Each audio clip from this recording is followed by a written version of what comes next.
احنافه. صحابی پیامبر، ما همه صحابای پیغمبر را دوست می‌داریم، همش بالای چشم سری ما هستند. اما مذهب امام اعظم ابو حنیفه سرچشمش اصلا اقاویل و روایات عبدالله ابن مسعود است. نه فقط مذهب امام اعظم ابو حنیفه، هر مذهبی که در همین عراق در کوفه سرچشمه گرفته است، همه مدیون مکتب فقهی حضرت عبدالله ابن مسعود است. فقیه امت است. حتی در یک روایت اومده است که حضرت میگه رضیت لامتی لما رضی له ابن ام عبد، از برای امتم هر فتوایی را که عبدالله ابن مسعود میته من راضی هستم، قبول دارم. حضرت دوستش میداشت، قدر قیمتش میدونست. ولی در احادیث صحیحه اومده است حضرت میگه استقرئ القرآن عن اربع، قرآن از 4 نفر بگیره و یک نفر همین 4 نفر حضرت عبدالله ابن مسعود است.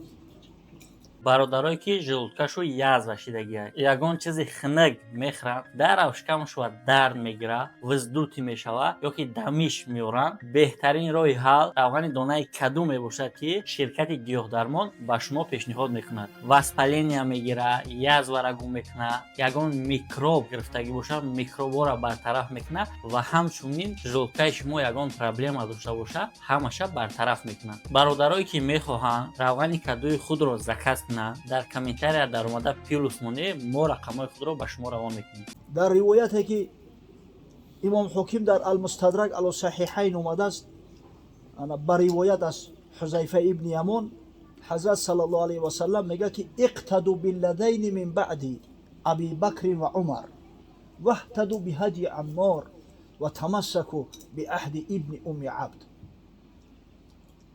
بعد از من میگه پیروی کنید با دو شخصیت بزرگ ابوبکر و عمر و از هدایت عمار استفاده ببرید و چنگ به فتاوا و به عهد عبدالله ابن مسعود بزنید. خود حضرت صلی الله علیه و سلم ببینید توصیه داده. حقیقتا حضرت امام اعظم ابو حنیفه منهجش همین بود که وقتی که یگون روایت هم آوردن حتما نگاه میکرد فقاهت راوی‌ها را که همون راوی آیا فقیه هست یا نیست. ببینید بزرگی هم در همین است. ببینید دو راوی هستند، مثلا دو صحابی پیغمبرند، هر در فضیلت هر دو از همه بالا میشتند. قول یکیش بر دیگرش چی نوع ترجیح بدیم؟ وقتی که قول هر دوش صحیح باشه، روایت هر دو مقبول باشه، چی نوع یکیش به دیگرش ترجیح میدیم؟ حضرت امام اعظم ابو حنیفه پیشنهاد کرد که فقاهت چون باید دیده شود، هر کدامش فقیه تر است قول او مقبول تر است و گرفته می شود. حتی در یک روایت اومده است در این مناقب حضرت امام اعظم ابو حنیفه، باری میگه حضرت در مکه مکرمه در ضمن مراسم حج نماز میخوند، در نزدیکش امام اوزاعی بود است، امام اهل شام. میگه وقتی که نماز خونی حضرت دید که فقط در همو تکبیر تحریمه دستاش برداشت و دیگر در تکبیرهای انتقالی نبرداشت، گفت سبحان الله، عجیب این مردم عراق سنت پیغمبر را ترک میکنند، رفع یدی نمیکنند. حضرت وقتی میگه نماز خلاص کرد سوال کرد که چرا؟ گفت بردارم دستم. آخه گفت روایت اومدگی از معمر، از امام زهری، از نافع، از عبدالله ابن عمر که پیامبر صلی الله علیه و سلم هر وقتی که تکبیر میگفت دستاش برداشت. حضرت امام اعظم ابو حنیفه در جوابش میگه که من روایت دارم از حماد ابن ابی سلیمان استادم. حماد از استادش ابراهیم نخعی، ابراهیم نخعی از علقمه، علقمه از حضرت عبدالله ابن مسعود رضی الله تعالی عنه که وقتی میگه به همین شهر کوفه حضرت عمر فرستادش به حیثیت معلم تعلیم دهنده، مردم در اطرافش جمع شده بودن، مردم کوفه. گفت الا اصلی بكم صلات رسول الله صلی الله علیه و سلم، نماز پیغمبر براتون بخونم. و میگه فصلا ولم یرفع یدیه الا فی اول مره. حضرت میگه نماز خوانده، همون مراتبه اول دستاش برداشت، دیگه نبرداشت. البته غیر عبدالله ابن مسعود ما روایت زیادی داریم در مصنف ابن ابی شیبه، در مصنف عبدالرزاق که از حضرت عمر هم روایت اومده، حضرت علی هم روایت اومده که باری اول دستاش را برداشتن و دیگه نبرداشتن. حتی در یک روایت در مصنف ابن ابی شیبه اومده است که همو عبدالله ابن عمر که به همون استناد میکنن در رفع یدین بار خودش میگه حتی دستاشا نبرداشت، فقط در تکبیر تحریمه برداشت. اما قول امام اعظم ابو حنیفه را اینجا آورداشتم که انا میگه اوزاعی گفت سبحان الله، من میگه از زهری میگم، از معمر میگم، از زهری میگم، از مقصد از نافع ابن عمر، ای تو از حماد ابن ابی سلیمان میگوی، فقیه ها را آوردستی، از ابراهیم نخعی میگوی. من گفت که اصلا هیچ جای شک نیست که در محفلی که حماد ابن ابی سلیمان میشید معمر حقی گپ زدن نداشت، غیرت نداشت گپ زدن. ابراهیم نخعی در فقه هیچ جای شک شبهه نیست، از امام زهری خیلی بالاتر میست. القمه را همیشه فقیه امت اسلام حضرت عبدالله ابن مسعود صفت کرده است. همون که میگه حضرت عبدالله ابن عمر صحابی پیغمبر نباشد، در فقاهت من القمه را در مقابل عبدالله ابن عمر میموندم، لیکن مایلش اینه القمه در مقابل نافع کسی گپ زنه بیا گپ زنه که هیچ شکی نیست که القمه خیلی فقیه تره. اگه وقتی که اختلاف بین عبدالله ابن عمر و عبدالله ابن مسعود میشود، ابن مسعود اون مردای خدا را آدمای به همت به غیرت به انصاف که بودن با تصدیق میکردن، قبول میکردن. میگن که شما تعصب داره، فقط همین فقیهاتو از فقیهای ختم گپ میزنه. به خدا قسم همین روایت من در محدثا هم دیدم که در جایی که اختلاف میشده است بین ابن مسعود و ابن عمر، میگفتن قول ابن مسعود است.